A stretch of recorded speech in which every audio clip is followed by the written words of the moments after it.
आले होते। कलेप्रमाणे राजे छत्रपती शिवाजी महाराज वाढायला लागलेले होते। वाढत असणाऱ्या राजांचं नामकरण मात्र आता करायचं होतं। मासाहेबांना विचारलं होतं, मासाहेब राजांचं नामकरण काय करायचं आहे? अरे मासाहेबांच्या मुखात शब्द बाहेर पडावा। आई जगदंबे शिवाई मातेच्या आशीर्वादाने आम्हाचे पुत्र रत्न प्राप्त झालेला आहे। नामकरण करा शिवाजी। अरे शिवाजी फक्त हे नाव नाही, शिव म्हणजे शिकावं कसं, वा म्हणजे वागावं कसं, आणि शिकून वागल्याच्या नंतर जीवन जगावं कसं म्हणजे शिवाजी, म्हणजे शिवाजी। राजे कलेप्रमाणे वाढत होते। बघता बघता राजे पुण्याच्या भूमीमध्ये आले होते।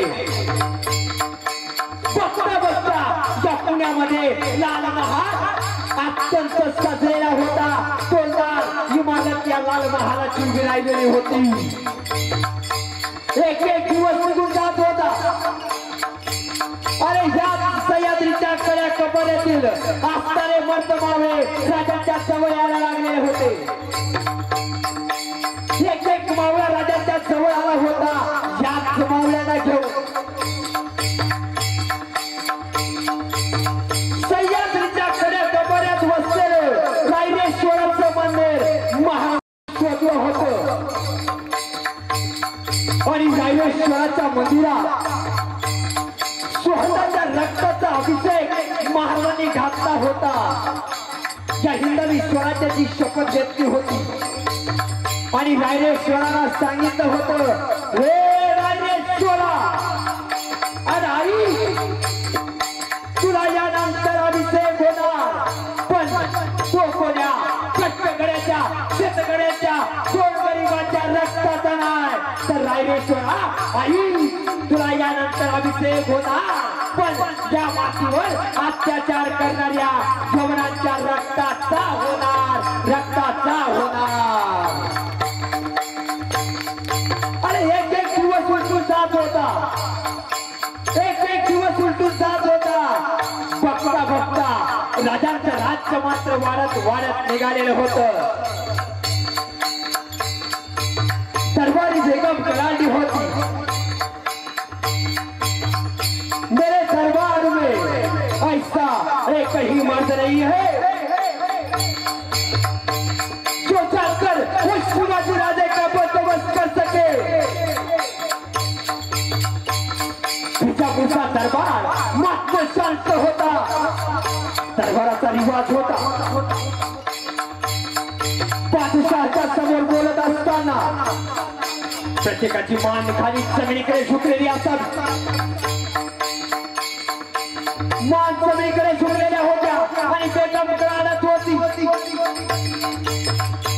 कोई ऐसा मर्द नहीं है जो जाकर उस शिवाजी का बंदोबस्त कर सके। अरे सगळा दरबार शांत होता। दरबारात सगळ्यांच्या मना खाली वाकलेल्या होत्या। अशाच वेळेस दोन पावलांचा आवाज आला। करीत दोन पावलं समोर आले आणि तेवढा तो दिसवाद्य हो बेगम साहिबाला म्हणत होता, बड़ी बेगम साहिबा हम जाएंगे और आपके सामने उस शिवाजी राजे को जिंदा या मुर्दा लेके आएंगे। और निकला होता धिप्पाद्य होता जाने शिवाजी महाराजांचे ज्येष्ठ बंधू संभाजी राजांना ठार मारलं होतं। आज तो धिप्पाद्य होता जाने शहाजी राजांना कैद केलं होतं आणि तो धिप्पाद्य निघाला होता। शिवछत्रपतींना मारण्याकरता आला आला आला होता। पट्ट्यावर चालून आला होता. अरे तुझा मूळ उद्ध्वस्त केलं होतं. पट्ट्यात उद्ध्वस्त करत निघाला होता. खान आला. बघता बघता वाई प्रांतात येऊन खान पोहोचला. सगळं उद्ध्वस्त करत होता. कवचा काभे आया पहिल्या आजूची लक्तर वेदनात टांगत होता. बातमी राजांच्या कानावर येऊन पोहोचली. राजाने या रयतेच्या सुटकेसाठी गड सोडला. राजे प्रतापगडावर येऊन पोहोचले होते. अरे प्रतापगडावर राजा आल्याच्या नंतर खान राजांना पत्र पाठवतोय. शिवाजी राजे आपको आपकी जान प्यारी है. तुम्हाला जर वाटत असेल आम्ही आपणास सही सलामत सोडावं तर आमच्याकडे शरण या. अरे राजांना काही कळत नव्हतं काय करावं.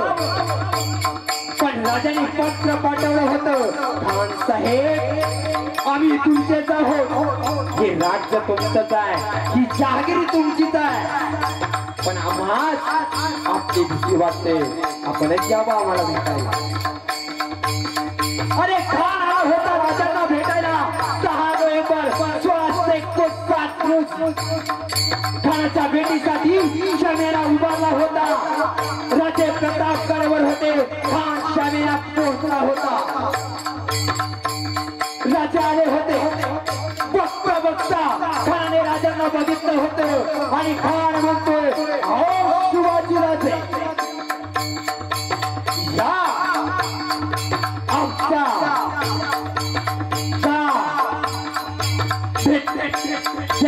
आमच्याकडे या. आणि राजांना खान जणू म्हणावा हो करते हो हमसे इतना शिवाजी राजे. आणि राजांच्या मुखात जणू शब्द बाहेर पडावा. हा अहो घ्यावे ते फक्त प्रभू रामचंद्राची द्यावे. द्यावे ते फक्त आमच्या मासाहेबांची द्यावे. आम्ही का म्हणून द्यावे का म्हणून द्यावे. आणि खान म्हणतोय हमारे गले लग जाओ. खानाच्या मिठीत राजे शिरले होते. कुश बदलली होती. ताप वाढला होता. अशाच वेळेस खानाने गड्याला उपस्थित राजांच्या पाठीवर वार झाला. अंगरखा फाटला होता. सगळ्याची जाणीव झाली होती. वाकणक बाहेर काढ खानाच्या पोटात उपस्थित परत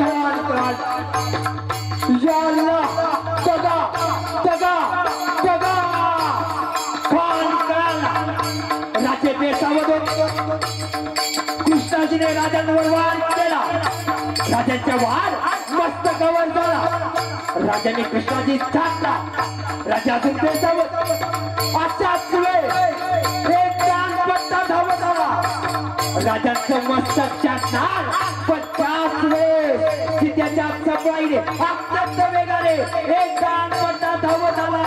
आणि राजांचं मस्तक छाटणाऱ्या त्या दानपट्ट्याचा हात छाटूनही वेगळा केला. आणि इतिहास मोठा होता जीवा म्हणून वाचला जीवा वाचला.